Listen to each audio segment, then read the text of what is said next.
Mitsubishi has a plan to break out of its current austerity mode, during which the brand's occasional sparks of edgy design and performance-oriented engineering have remained in a deep slumber. The 2018 Mitsubishi Eclipse Cross is the first fruit of that effort, and it's intended to signal a course correction toward a more compelling lineup. Highs. Distinctive design, better interior than the Outlander Sport, lots of tech for the money. Lows. Far from quick, CVT kills driving enjoyment. In the interest of survival, Mitsubishi decided a few years ago to pin its hopes on offering value while at the same time going all in on utility vehicles.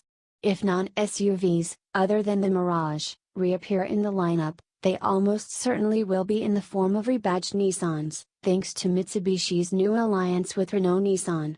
Meanwhile, the new Eclipse Cross splits the size difference between the larger Outlander and the smaller Outlander Sport and aims to be more athletic than either, in looks at least.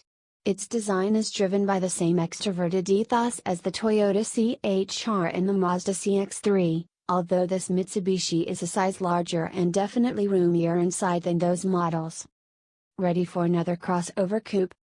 Don't let the splashy aesthetics or the fact that Mitsubishi is using the nameplate from its former coupe lead you too far astray, however. There's no sports car gravitas to the Eclipse Cross, which Mitsubishi says is focused on styling and technology. According to Nathan Berg, Senior Product Manager for Mitsubishi Motors North America, the project was inspired by a desire to bring vehicles in the mold of the BMW X4 to the realm of mainstream crossovers. The Eclipse Cross really appeals to a much different mindset than the two Outlander models, somebody who wants a vehicle that really looks good before anything else, he explained. The Eclipse Cross is a mashup of the front-end appearance of the brand's other compact crossovers and an entirely different design at the rear, one that looks more athletic and rakish from some angles yet busier from others. Inside, the dash has a bisected, cockpit-style layout with a lot of bright work. The driver interface has two features of special note. Top trim levels include a head-up display that tucks away when it's not being used, and the infotainment system in all but the base S includes a 7.0-inch tablet-like display that sits atop the dash. The latter supports both Apple CarPlay and Android Auto and will feel instantly intuitive to all but the most steadfast Luddites, although it lacks a simple volume knob. What won't feel as straightforward is the touchpad used to control the system that's set into the center console. It combines attributes of Lexus's trackpad and Audi's MMI system. Tiny turbo. Less exciting than the styling but perhaps more important is the new turbocharged 1.5-liter inline-4 under the hood. Part of a new engine family, it makes 152 horsepower at 5,500 revolutions per minute and 184 pounds-to-foot of torque from 2,000 to 3,500 revolutions per minute. The Euro-spec Eclipse Cross we drove over the summer had 9 more horsepower but the same torque figure. It's happy on a diet of regular unleaded, although EPA fuel economy ratings are not yet available.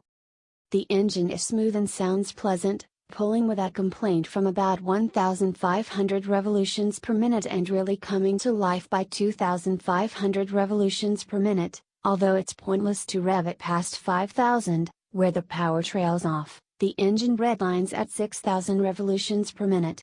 Moving the shift lever over to the left into its manual gate gives the ability to lock in one of 8 preset ratios, allowing you to keep the turbo on boil and deliver on forced induction's promise as a substitution for a larger, naturally aspirated engine. But left to its own devices, the continuously variable automatic transmission, CVT, mutes the engine's sharpness and torque rather than showcasing them. It's less of a bummer and relaxed city cruising, so long as you don't mind the accompanying slurred revs. An Eco Mode button further softens accelerator inputs and amplifies the CVT's unease in any attempt to keep up with speedier traffic.